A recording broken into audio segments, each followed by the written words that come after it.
ఓం శ్రీ మాత్రే నమః. ఇప్పుడు తెలియజేసే అంశము, మనకి అదృష్టం పట్టాలి అంటే ఏం చేయాలి? చాలా సింపుల్ పరిహారం తెలియజేస్తాను నాన్న. ఒక్క శనివారం నాడు ఈ విధంగా ఆచరించండి చాలు. పెద్ద పెద్ద ప్రాసెస్ కూడా ఏమీ కాదు, చాలా సింపుల్ ప్రాసెస్ తెలియజేస్తాను. ఒక్కొక్క వ్యక్తి ఒక్కొక్క కష్టంలో బాధలో ఉంటూ ఉంటారు. ఆల్ ఆఫ్ సడన్గా జాబు పోవటం అనేది కొంతమందికి చాలా చాలా బాధ కలిగిస్తూ ఉంటుంది. నిత్య జీవితంలో మనం గమనిస్తుంటాము. లేదా ఎన్నో సంబంధాలు చూస్తుంటారు. కొంతమందికి ఆడపిల్లలు కావచ్చు, మగపిల్లలు కావచ్చు, సంబంధం కుదరకపోవటం అనేది ఉంటుంది. లేదా వివాహమై చాలా సంవత్సరాలైంది, ఇంకా సంతానం కలగలేదని బాధపడుతూ ఉంటారు. మరి కొంతమంది డబ్బు బయట ఆగిపోయింది, తిరిగి రాలేదనుకుంటారు. స్వగృహం కోసం ప్రయత్నం చేస్తుంటారు, కానీ పనులు వెనక్కిపోతూ ఉంటాయి. అంటే అనేక బాధలు, కష్టాలు అనేవి పడుతూ ఉంటారు నాన్న. 1, 2, 3 అని కాదు, అనేక కష్టాలు, ఊహకు అందనటువంటివి.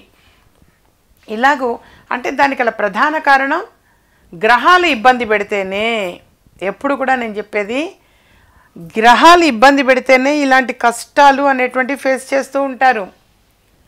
సో ఏ విధంగా చూసినా జాతక పరిశీలన అనేది మోస్ట్ ఇంపార్టెంట్. కాకపోతే ఇలాంటి చిన్న చిన్న పరిహారాలు కూడా తెలియచేస్తూ ఉంటా.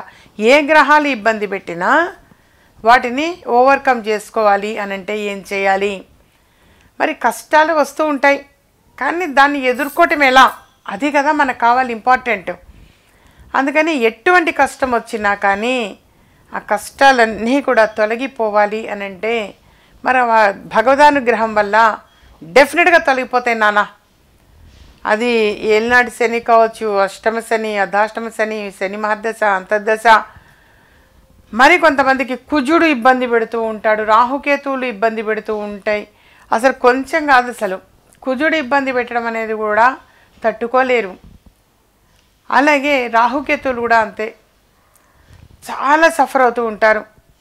ఇలా ఏంటంటే ఏ గ్రహమైనా సరే మరి మనకు సపోర్ట్ చేయకపోతూ ఉంటే అన్నిటికీ కూడా, అన్ని గ్రహాలు ఈ ఒక్క గ్రహానికైతే ఈ పరిహారం, ఈ ఒక్క గ్రహానికి ఈ పరిహారం అని కాదు, ఏ గ్రహాలు ఇబ్బంది పెడుతూ ఉన్నా ప్రతి ఒక్కళ్ళు కూడా ఇప్పుడు తెలియచేసే ఈ ఒక్క పరిహారం ఆచరించండి చాలు. అద్భుతమైన ఫలితాలు అనేది పొందగలుగుతారు. ఇది యథార్థం నాన్న. అదృష్టము అనేటువంటిది వరిస్తుంది డెఫినెట్గా. అదృష్టం చెప్పిరాదు, దురదృష్టం చెప్పిపోదు అని అంటారు. ఈ ఒక్క చిన్న పరిహారం చేయండి చాలు. తెలియకుండా అదృష్టం డెఫినెట్గా వరిస్తుంది మిమ్మల్ని, ఆ దురదృష్టం తొలగిపోతుంది.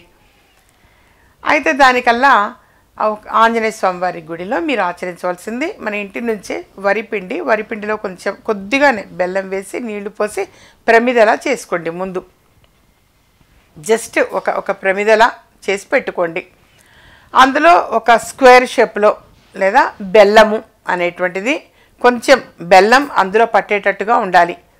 అందులో పట్టేటట్టుగా బెల్లము అనేది కొంచెం తీసుకొని, ఏదైతే మనము వరిపిండిని ప్రమిదలా చేసి పెట్టుకున్నామో అందులో ఆ బెల్లంని ఉంచి, ఆవు నెయ్యిలో అంటే చిన్న డబ్బాలో మీరు కొద్దిగా ఆవు నెయ్యి వేసి అందులో ఒత్తి వేసి ఉంచండి. ఒక 2 పువ్వొత్తులు అని అంటారు.